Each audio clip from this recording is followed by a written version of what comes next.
Isabel Navarro salió de la casa con la espalda recta y el bolso al hombro, y no miró atrás. No hacia la piscina donde había nadado cada mañana durante 20 años. No hacia el jardín que había plantado con sus propias manos cuando sus hijos eran pequeños. No hacia la puerta de entrada donde su marido, Carlos Méndez, estaba de pie con los brazos cruzados junto a una mujer más joven que llevaba una blusa negra y unos pantalones que Isabel reconoció, porque los había visto puestos en la secretaria de Carlos durante la cena de empresa de 3 meses antes, la misma noche en que Isabel había notado por primera vez la forma en que su marido miraba a aquella mujer, una forma que ya no usaba con ella desde hacía años, quizá desde siempre. La casa estaba en las colinas de Valdemosa, en Mallorca, una finca de piedra y cristal que Carlos había construido con el dinero de su constructora y que Isabel había convertido en un hogar, porque las casas no se convierten en hogares solas. Hace falta alguien que ponga flores en las ventanas y libros en las estanterías, y olor a guiso en la cocina los sábados por la mañana. Isabel tenía 45 años, 2 hijos en la universidad, un matrimonio de 20 años que se había apagado como una vela, a la que nadie pensó en añadir cera, y una maleta negra que contenía todo lo que realmente le pertenecía, que no era mucho, porque cuando pasas 20 años construyendo la vida de otro, cocinando para otro, planchando para otro, sonriendo para otro, organizando la vida de otro, al final descubres que la tuya nunca la construiste, que tu vida era un anexo de la vida de alguien más, un apéndice, una nota a pie de página en la biografía de un hombre que ni siquiera se molestaba en leerla. Lo que Carlos Méndez no sabía, mientras la veía alejarse por el camino de la finca que creía suya, era que Isabel Navarro no estaba saliendo derrotada. Estaba saliendo, por primera vez en 20 años, libre. Si estás preparado para esta historia, escribe en los comentarios desde donde estás viendo este video. Isabel Navarro se había casado con Carlos Méndez cuando tenía 25 años, en una iglesia de Soler, con las campanas repicando y los vecinos tirando arroz desde las ventanas y su madre llorando de alegría, porque su madre era una mujer sencilla de Inca que creía que el matrimonio era lo mejor que podía pasarle a una mujer, e Isabel, a los 25, también lo creía. Carlos era guapo, ambicioso, hijo de un albañil de Manacor que se había hecho a sí mismo y que había fundado Construcciones Méndez, una pequeña empresa que construía casas en la Sierra de Tramuntana. Cuando se casaron, la empresa tenía 10 empleados y una oficina que era poco más que un contenedor. 20 años después tenía 150 y construía residencias de lujo para extranjeros por toda la costa mallorquina. Isabel había sido parte de ese crecimiento, no en las obras, no en las negociaciones, sino en todo lo demás. Había llevado la contabilidad los primeros años, cuando no podían permitirse un gestor. Había contestado al teléfono, redactado las facturas, organizado las cenas con los clientes, elegido los vinos, preparado los platos, sonreído a las personas adecuadas y dicho las cosas correctas en el momento justo. Había criado a 2 hijos prácticamente sola, porque Carlos trabajaba 16 horas al día, y cuando volvía estaba demasiado cansado para hacer de padre, e Isabel no se quejaba, porque creía que el sacrificio formaba parte del pacto, ese pacto no escrito que dice que tú construyes el nido y yo traigo la comida. Pero Carlos había dejado de cumplir su parte hacía tiempo, no de forma clamorosa, sino con esa lenta erosión que es peor que cualquier terremoto, porque el terremoto lo sientes y huyes, la erosión no la sientes y cuando te das cuenta, el suelo bajo los pies ya no está. Había dejado de mirarla, había dejado de preguntarle cómo estaba, había dejado de tocarla, no en el sentido físico, que eso había acabado hacía años, sino en el sentido más profundo, ese toque que dice te veo, existes, importas, y que es lo único que mantiene en pie un matrimonio cuando todo lo demás se derrumba. Luego llegó Alicia Vega, 28 años, secretaria, contratada 6 meses antes con la sonrisa de quien sabe que es guapa y lo usa como herramienta. Isabel la vio en la cena de empresa y lo entendió todo en 3 segundos, porque las esposas siempre entienden, incluso cuando fingen no entender. Carlos no tuvo ni el valor de decírselo a la cara. Isabel lo descubrió por un mensaje abierto en la tablet que Carlos había olvidado en la mesa de la cocina, un mensaje de Alicia que decía cosas que no necesitaban interpretación y que Isabel leyó de pie, con las manos temblando y el guiso hirviendo en el fuego, porque la vida tiene ese sentido cruel de la ironía. Te destroza el mundo mientras el guiso hierve y la ropa está tendida y el sol entra por la ventana como si fuera un día cualquiera. La confrontación fue breve y definitiva. Carlos no negó. No se disculpó, no suplicó. Dijo que llevaba años siendo infeliz, que el matrimonio había terminado hacía tiempo, que merecía ser feliz y que Alicia le hacía sentirse vivo. Dijo todas esas frases que los hombres dicen cuando dejan a sus esposas por mujeres más jóvenes, frases que suenan a filosofía de bar y que en realidad son solo la traducción educada de quiero algo nuevo y tú ya eres vieja.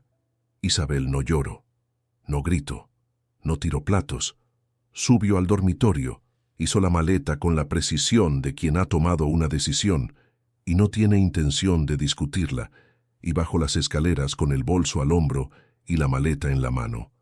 Carlos estaba en la puerta con Alicia, que había llegado con su coche, como si la transición ya estuviera planificada, como si Isabel fuera un mueble que había que mover para hacer sitio al nuevo.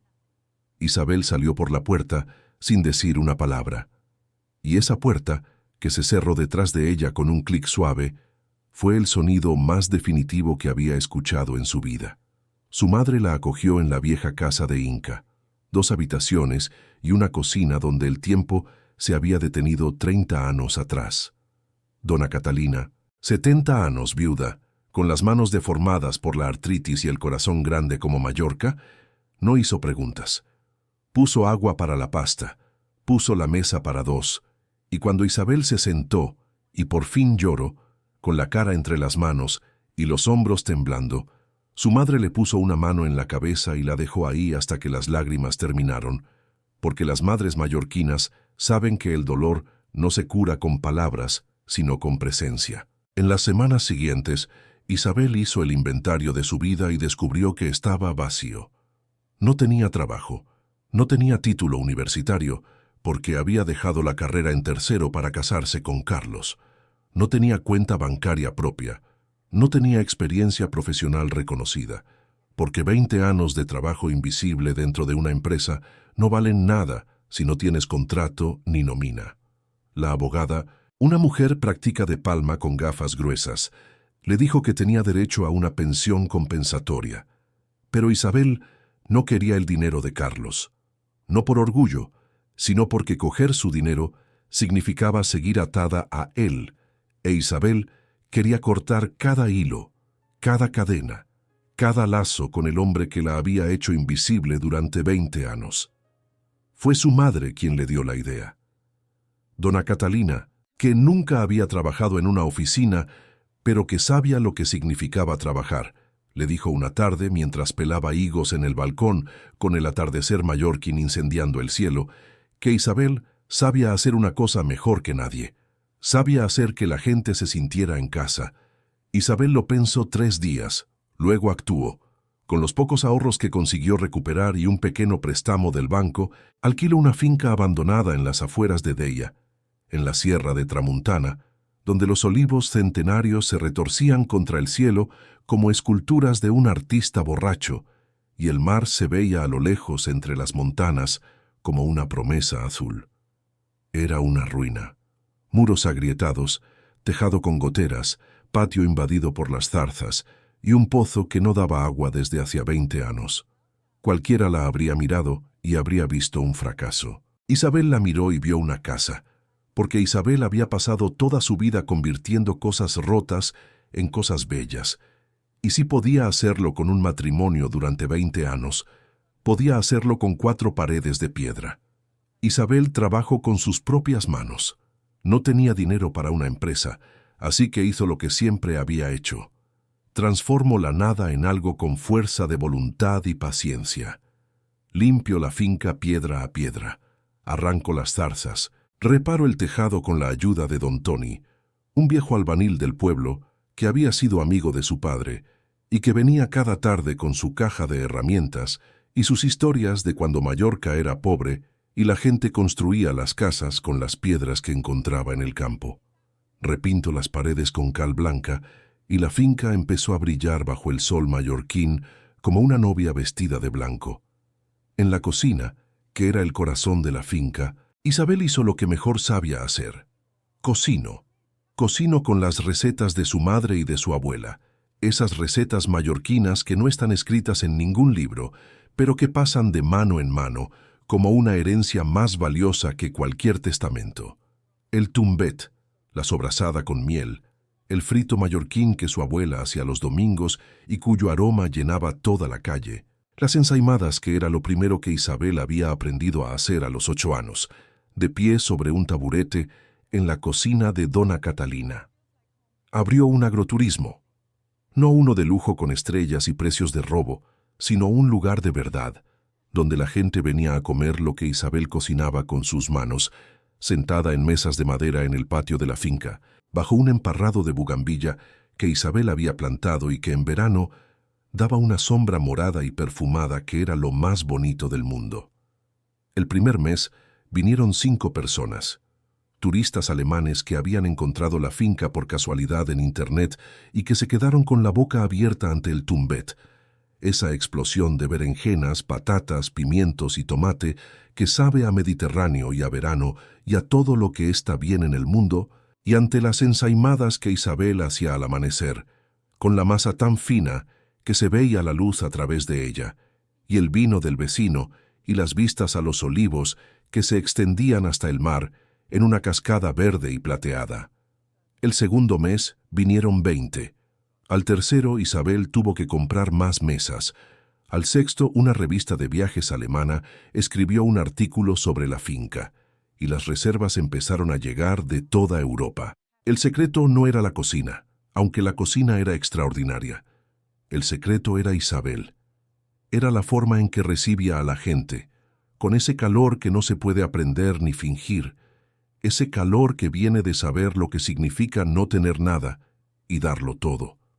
Cada huésped se sentía en casa, cada huésped se sentía visto, y en un mundo donde todos corren y nadie se detiene, ser visto es el mayor regalo que alguien puede hacerte. 2 años después, la finca Navarro era uno de los destinos gastronómicos más queridos de Mallorca. No el más famoso, no el más caro, pero el más amado. Isabel había contratado a 8 mujeres del pueblo, todas con historias parecidas a la suya, mujeres que el mundo había hecho invisibles y que en la finca habían encontrado no solo un trabajo, sino un lugar donde existir. Sus hijos, Pablo y Laura, venían cada verano. Pablo, 24 años, estudiaba arquitectura en Barcelona y había diseñado la reforma del ala este de la finca, 5 habitaciones con paredes de piedra y sabanas de lino y vistas a los olivos que hacían llorar a quien las miraba al amanecer. Laura, 22 años, estudiaba gastronomía en Madrid y pasaba los veranos en la cocina con su madre, aprendiendo las recetas que Dona Catalina le enseñaba con la paciencia de las abuelas, que saben que la tradición no se transmite con libros, sino con las manos. Mientras tanto, al otro lado de la sierra, Carlos Méndez vivía su nueva vida. Pero la nueva vida no era como la había imaginado. Alicia se había revelado exactamente como lo que siempre había sido, una mujer que amaba el dinero, no al hombre que lo poseía. Gastaba sin medida, exigía sin gratitud, y cuando Carlos, cansado, había intentado poner límites, Alicia había reaccionado con rabia y con la amenaza de irse y llevarse la mitad de todo. La empresa de Carlos estaba en dificultades, no por culpa de Alicia, aunque sus gastos no ayudaban, sino porque Carlos había perdido algo que no sabía que tenía y que no sabía cómo recuperar: el equilibrio. El equilibrio que Isabel le había dado durante 20 años, silenciosamente, invisiblemente, como el aire que se respira sin pensar y del que uno solo se da cuenta cuando falta. Sin Isabel organizando, mediando, sosteniendo los pedazos, el imperio que Carlos había construido empezaba a crujir como una casa cuyo cimiento se ha movido. Los clientes notaban que algo había cambiado, que las cenas ya no eran las mismas, que el trato ya no era el mismo, que faltaba algo que no sabían nombrar, pero que sentía, y lo que faltaba era Isabel, aunque ninguno de ellos lo supiera. Un día Carlos pasó por delante de la finca Navarro. No lo hizo a propósito, o quizás sí, porque las carreteras de la Tramuntana son pocas y los destinos se cruzan aunque no quieran. Vio el aparcamiento lleno, las mesas en el patio, la gente que reía y comía, y a Isabel que cruzaba el patio con una bandeja de coca de verduras humeante, con el delantal blanco, y una sonrisa que él nunca le había visto. Una sonrisa que no era para él, que no era para nadie en particular, que era simplemente la sonrisa de una mujer que ha encontrado su lugar en el mundo. Carlos se quedó parado en el coche 10 minutos. Luego arrancó, y si alguien lo hubiera mirado en ese momento, habría visto en su cara algo que se parecía terriblemente al arrepentimiento. 5 años después. Isabel Navarro tenía 50 años y dirigía un negocio que empleaba a 20 personas y facturaba cifras que nunca habría imaginado cuando pelaba higos en el balcón de su madre. La finca Navarro había sido incluida en las guías gastronómicas más importantes de España, no por el lujo sino por la autenticidad, que en un mundo lleno de cosas falsas se había convertido en la mercancía más rara y más valiosa. Había abierto también una escuela de cocina en la finca, donde mujeres de todas las edades venían a aprender las recetas mallorquinas y a reencontrarse consigo mismas, porque Isabel había entendido que la cocina no es solo comida, es un acto de cuidado, y que cocinar para alguien es la forma más antigua y más poderosa de decir te quiero sin usar las palabras. Dona Catalina, a los 75 años, era la reina indiscutible de la escuela de cocina. Se sentaba en una silla en la esquina de la cocina, con su delantal de flores y las manos deformadas por la artritis que milagrosamente no le impedían amasar las ensaimadas con una velocidad que ninguna joven podía igualar, porque las manos de las abuelas mallorquinas tienen una memoria propia que va más allá de los músculos y los huesos, una memoria que está hecha de décadas de amor transformado en masa. Enseñaba a las alumnas con el método de las abuelas, sin medidas, sin balanzas, todo a ojo y con el corazón, y cuando una alumna le preguntaba cuánto aceite había que echar, dona Catalina la miraba con esos ojos que habían visto 75 años de vida y le decía que echara hasta que el alma se lo pidiera, porque cocinar no es ciencia, es fe. Carlos y Alicia se habían separado al cabo de 2 años.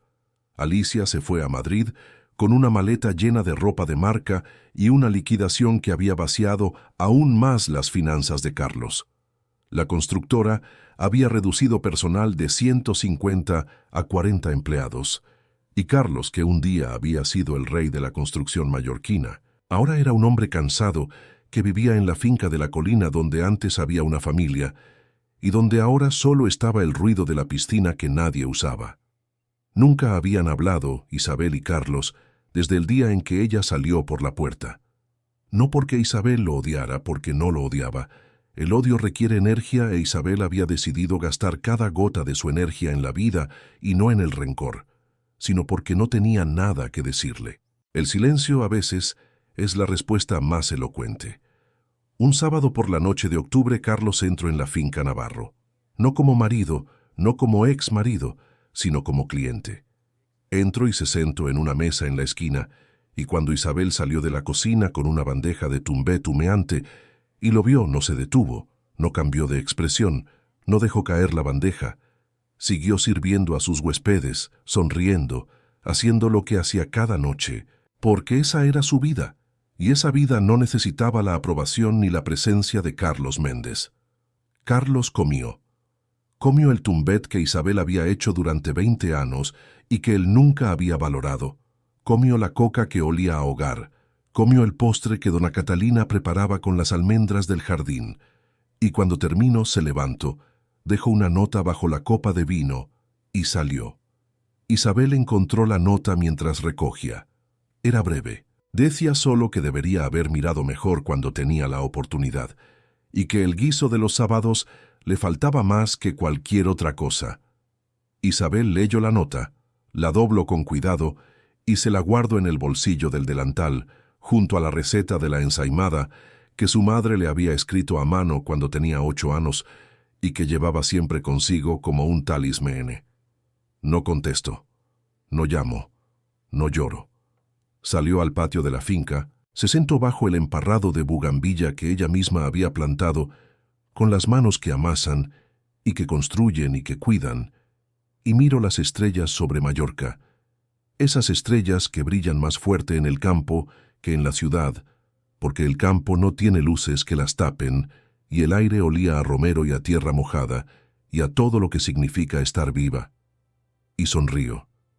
No la sonrisa de la revancha, porque la revancha nunca había sido su objetivo. Era la sonrisa de una mujer que había perdido todo, y había descubierto que todo lo que había perdido no le pertenecía, y que todo lo que realmente le pertenecía lo llevaba dentro, en las manos que amasan, en el corazón que acoge, en la fuerza que no sabía que tenía y que había estado ahí siempre, escondida bajo 20 años de invisibilidad, esperando el día en que alguien le diera permiso para salir. Y ese alguien, al final, había sido ella misma. Si esta historia te ha llegado al corazón, déjamelo saber con un gesto sencillo, basta un pulgar hacia arriba, como un abrazo silencioso para todos los que hoy necesitaban escuchar esta historia. Y si sientes que alguien debería escucharla, compártela, porque a veces una historia es todo lo que una persona necesita para recordar que no está sola. Y si quieres dejar una huella especial en este canal, un mil gracias de corazón es como una pequeña luz que me dice que estas palabras llegan exactamente donde tienen que llegar. Si les ha gustado, dejen un like y suscríbanse al canal. Muchas gracias por ver.